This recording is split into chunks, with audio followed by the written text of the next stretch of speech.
MCD किसके under में है? आप मुझे ये लो वो लो आज मत समझाइए ना, मुझे सीधा सीधा ये बताइए इन 3 बच्चों की मौत का हत्या का जिम्मेदार कौन है? आते रहेंगे आप लोग, थोड़ा शर्म कर लीजिए आकाश जी, थोड़ा शर्म कर दीजिए। कितना पावर, 10 साल तक आपको पावर में रखा है यहाँ की जनता ने, देश की। हाँ, एमसीडी भी अब आपको दे दी है, अब कितना आपको चाहिए पावर? एक नाली तक तो साफ नहीं कर पाते हैं, एक जल भराव तो आप लोग खोल नहीं पाते हैं, पानी तो निकाल सकते हैं। अधिकारियों को निकालने का ये जो खेल है बाद में कीजिएगा, नाली में से पानी तो निकाल सकते हैं। ये किसका है? ये किसका जिम्मा है ये बताइए। आकाशदीप मुनि, ज्ञान का दीप साथ में लेकर चलिए और अपने आकाश को थोड़ा और बढ़ाइए।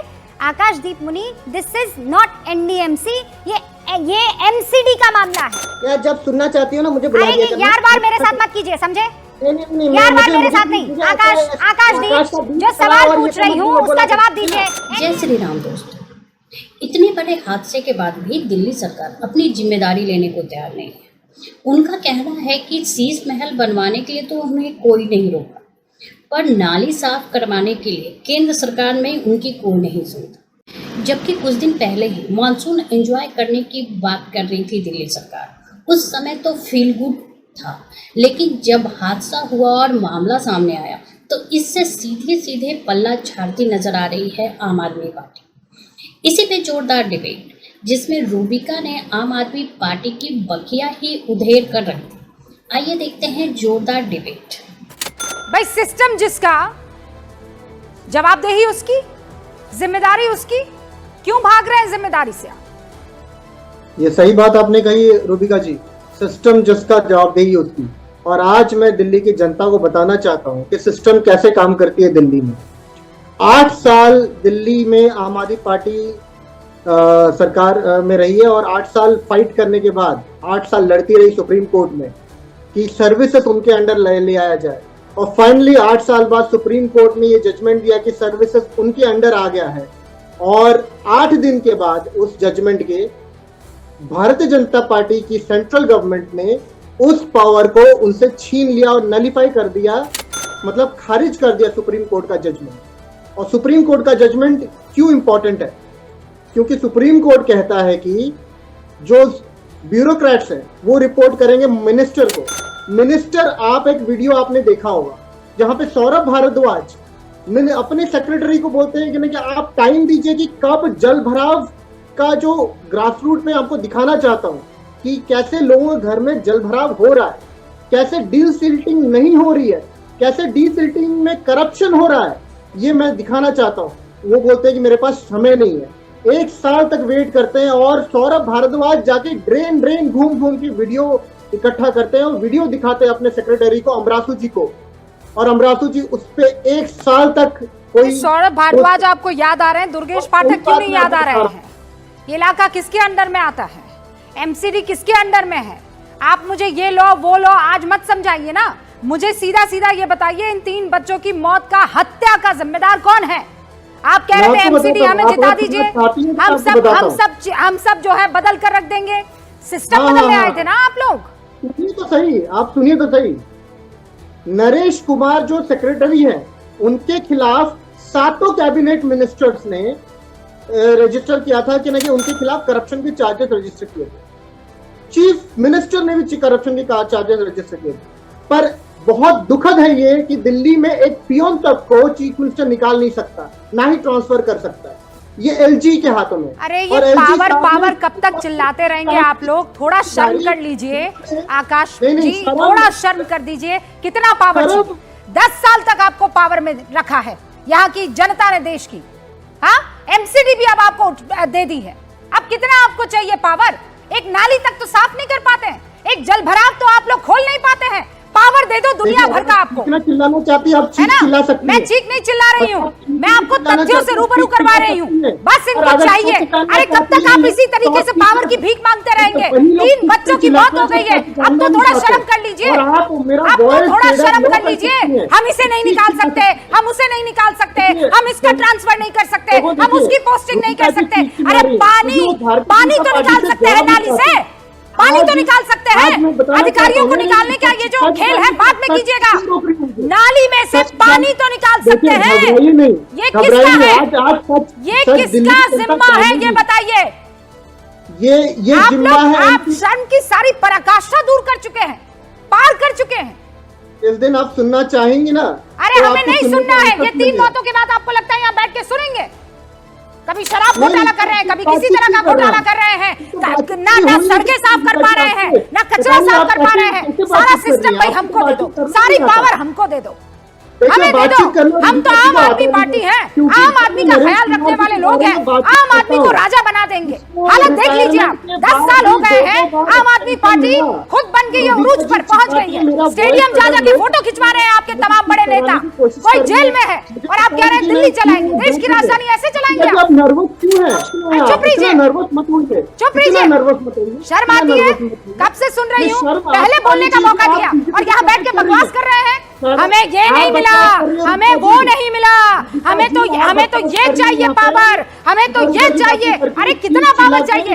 आप देने के लिए नहीं है, आपको जनता को सेवा करने के लिए बिठाया सिस्टम में। आदमी जी जी जी, मैं इनकी सारी बात मान लेता हूँ। मुझे एक छोटी सी बात बता दीजिए, मैं आपको एक नारा दे रहा हूँ, वो याद कर लीजिएगा। अभी दुर्गेश पाठक जब चुनाव में गए थे तब नारा था, जिसकी सरकार उसी का विधायक। ये तो ये ऐंठ कर गए थे कि हमारी सरकार है, हमारा विधायक को जो हम सब ठीक करेंगे, ये इनका नारा था अभी। और आप वो सीन चला दीजिए ना, जब असेंबली में खड़े होकर केजरीवाल साहब छाती पीट पर कर रहे थे, मैं दिल्ली का मालिक हूँ, हम दिल्ली के मालिक हैं, हम दिल्ली चलाएंगे, हम दिल्ली के अंदर सब कुछ तय करेंगे। छाती पीट कर कहते हैं हम दिल्ली के मालिक हैं। रूबी का फर्क सिर्फ इतना ही है, ये दिल्ली के मालिक बन बैठे, भ्रष्टाचार करेंगे मालिक बनकर, दिल्ली की चिंता नहीं करेंगे मालिक बनकर। दिल्ली में 731 नाले हैं, 731 नालों की सफाई का ठेका दिया गया। इनके मेरे पास आरटीआई की कॉपी है जिसमें यह बड़ा स्पष्ट होता है कि कुल मिलाकर 150 नाले की सफाई हुई, वो भी शायद हुई नहीं हुई, पता नहीं कितनी हुई।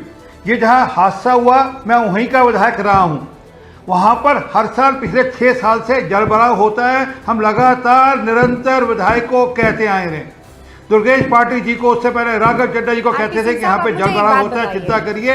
इसलिए नहीं सर, राजनीति नहीं, मैं राजनीति आज चाहती नहीं हूँ। मुझे आप ये बताइए कि कब से एमसीडी में आप लोग हैं? इस बार नहीं थे ना, उससे 1 साल पहले आपकी सत्ता गई है ना? अब मुझे ये बताइए, जो जल भराव है ये क्या साल भर में हुआ है? ये जो बेसमेंट बना है मैं बताता ये क्या अभी अभी बना है? नहीं, आरपी सिंह साहब, पहले मेरे तमाम सवाल। ये अधिकारी इनकी मर्जी आती है तो एनओसी दे देते हैं, इनकी मर्जी आती है सूटकेस उठाकर चले जाते हैं। मेरे पास कोई नाम नहीं है, मेरे पास कोई इस मसले पे प्रूफ नहीं है, लेकिन जिस तरीके से दिल्ली के नक्शे को बदहाल किया गया है और दिल्ली के ये जो बिल्डिंग बायलॉज है इसको लागू नहीं किया जा रहा है, एक ही चीज समझ में आ रही है, इन बाबुओं का इलाज आप लोग क्यों नहीं कर पाए? इसी सड़क पर जहां पर ये हादसा हुआ है, एक कोने में राव की इंस्टीट्यूट, आईएएस की इंस्टीट्यूट है, उसी कोने में मैं दूसरा एड्रेस दे रहा हूं, 4A/57। आपकी हिम्मत हो अपने कैमरामैन को भेजिए, उस बिल्डिंग में जाकर पूछिए कि बिल्डिंग अभी बन रही है, उसका नक्शा किसी ने पास किया, किसी से पास कराया, या बिना बिल्डिंग का नक्शा पास किए हुआ नक्शा बिल्डिंग बन रही है।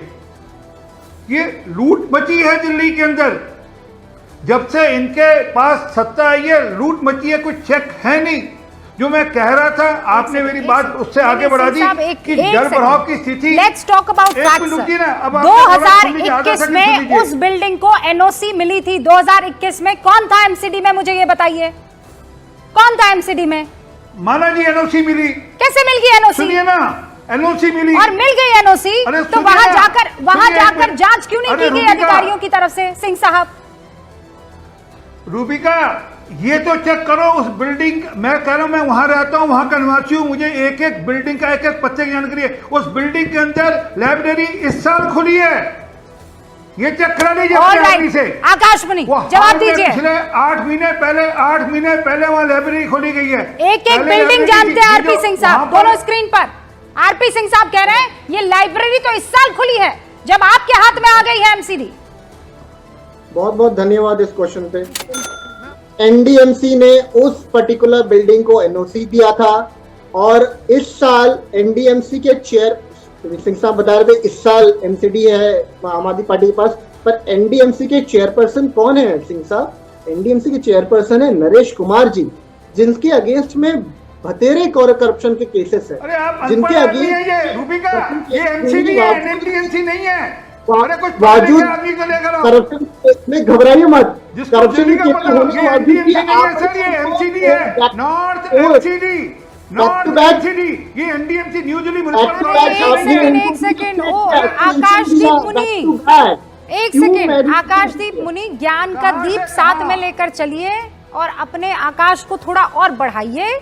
आकाशदीप मुनि, दिस इज नॉट NDMC, ये MCD का मामला है, इन दोनों में फर्क है, समझ रहे हैं? चलिए ठीक है, रुबिका जी, एरिया आपने दोनों का अलग अलग है। अच्छा लगा आपको पर्सनल अटैक करते हुए। अब मैं आपको क्या पर्सनल अटैक किया? क्या पर्सनल अटैक? मैंने क्या पर्सनल अटैक किया? मैंने कहा बस ज्ञान का दीप अपना जला दीजिए, उसमें क्या दिक्कत है?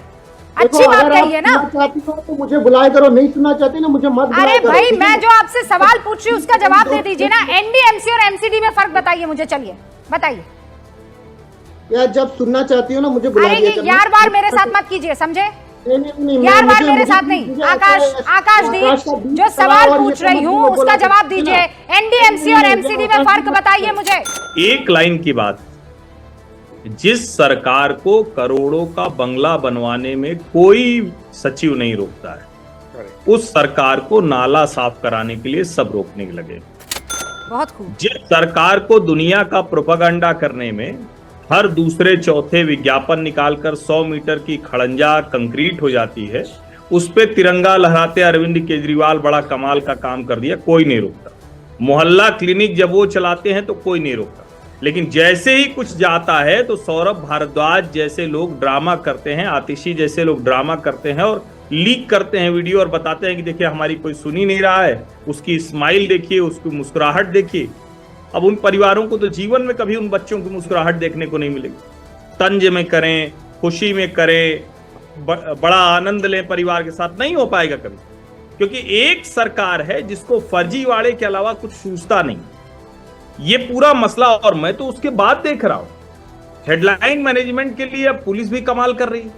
पुलिस उस जीप वाले को पकड़ ले गई। बताइए जरा, वो गाड़ी चला रहा था, बारिश में हर कोई तेज ही जाता है भाई, पता नहीं कहां गड्ढा हो निपट जाए आप, तो तेज ही में जाता है, कहीं साइलेंसर में पानी चला गया तो गाड़ी बंद हो जाएगी।